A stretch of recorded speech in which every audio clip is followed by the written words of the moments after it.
Hey guys, welcome back. So in the last video, we learnt how to traverse a given circular double linked list. Hope the idea was clear.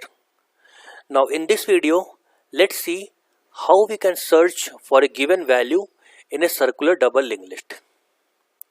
So let's say this is our circular double linked list. Now let's say if we want to find if number 30 is there in this list or not. How do we do that? So idea is simple. We start with the first node and keep traversing towards right. Now how do we get the address of first node? The head will give us the address of first node. So we visit first node, see that the value is not equal to 30. So we go to the next node. Then we see the value again is not equal to 30. We go to the next node. Then we see the value is equal to 30. So we stop the loop and we return this node 3 to the user. Now let's say if we want to find if number 50 is there in this list or not. Then the step again remains the same, that is we start with node 1, compare the value, no it is not equal, so we go to next node, no this value is not equal, and every time we traverse we also keep a check on the address of that node.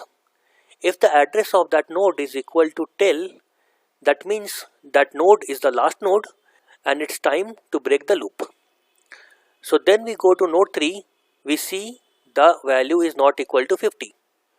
Then we compare, is the address equal to 333? No. That means there is one more node after this. So we go to node 4, is the value equal to 50? No. Is the address equal to 333? Yes. That means this node is the last node in the list and we need to terminate the loop.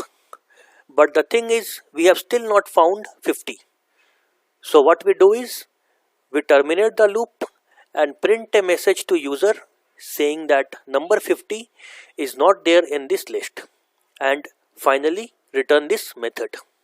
So I hope you have understood how to search for a given value in the list. Now let's see how does the algorithm looks like. So the algorithm is extremely simple. The name of the method is search node. It takes argument as a value that needs to be searched. Then we run a loop from head to tail. And if the value is found, then we print the value and return. Else we keep on looping till we reach tail, that is the last node. And still if we cannot find the value, in that case we simply return saying that the value does not exist.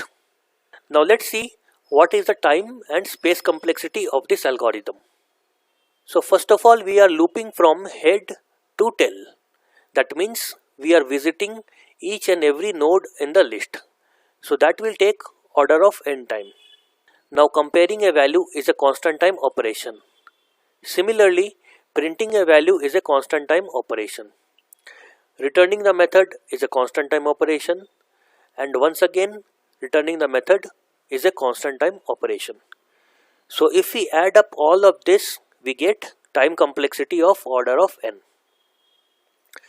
Now the space complexity once again is order of 1, because we are using some temporary variables here and there, but again those are not in proportion to the size of the list. Hence space complexity is order of 1. So with this we come to end of this video. I hope we have understood how to search for a value in a circular double linked list. Now in the next video, let's learn how to delete a node from a circular double linked list. Thanks for your time. See you in the next video.